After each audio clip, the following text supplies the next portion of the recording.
Kashmir. Next book, like Abhigyan Sakuntalam, Meghdoot, was written by Kalidas and give us also information of that age or information about Sungs.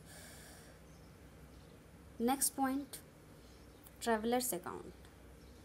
Time to time, many foreign travelers came to India and they have seen and write about. They have stay in India and write about many things about Indians culture, society, their habits, everything. So we can say that many foreigner travelers they have came from Greek, Romans, China, Tibet, etc. And time to time they have mentioned uh, all records about the Indian political and social life. For example,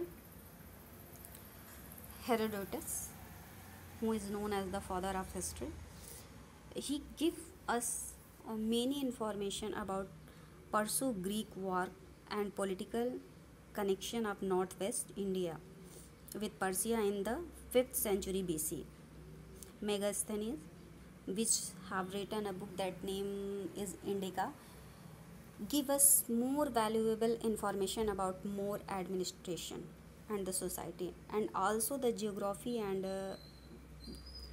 product of products of India. So we can say that the foreigner traveler give us also valuable information about our history, about our past, because when they came to India they have collect many information about India, and when they go back their country, so they left many valuable information in a written record for our historians, for us. Okay, it is clear that. So next point, why did some travelers, sorry, next point is archaeological source. We have started sources of history. So first I will tell you literary source. Before starting literary source, I have told you about manuscript. After then, two literary sources, religious literature and secular literature.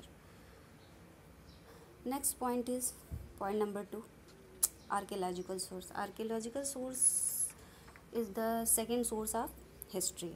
And first question come to our mind, what is the archaeological source? So answer is that everything which be found in the excavation called archaeological source. And archaeological source are direct evidence and they cannot be changed by human beings.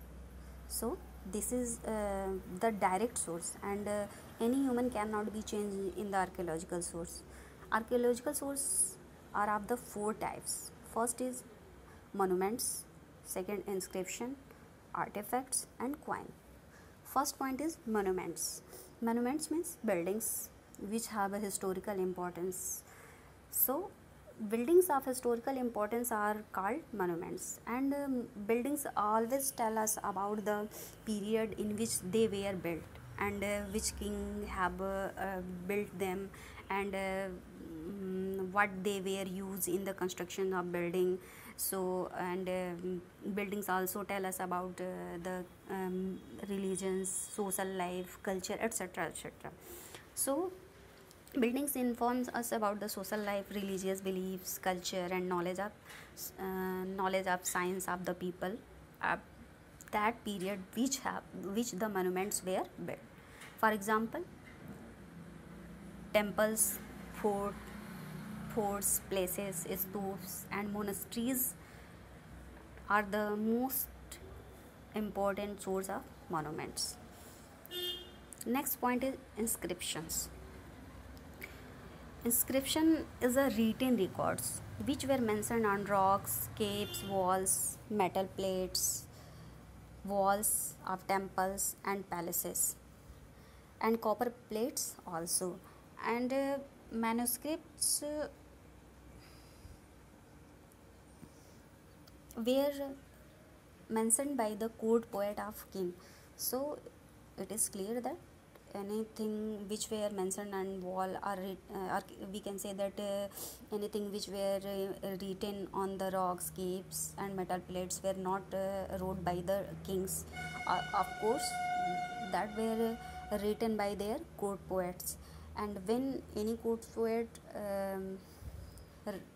write anything about their kingdom, so also he will give information about the achievements of king, their ancestor, many things. So we can say that inscription also give us information about the kings, their reason, their life, their achievements, etc., etc. For example, Emperor Asoka of the Maurya dynasty put up a large number of inscriptions in different parts of his empire, and which give us more information about the Emperor Asoka and their achievements also.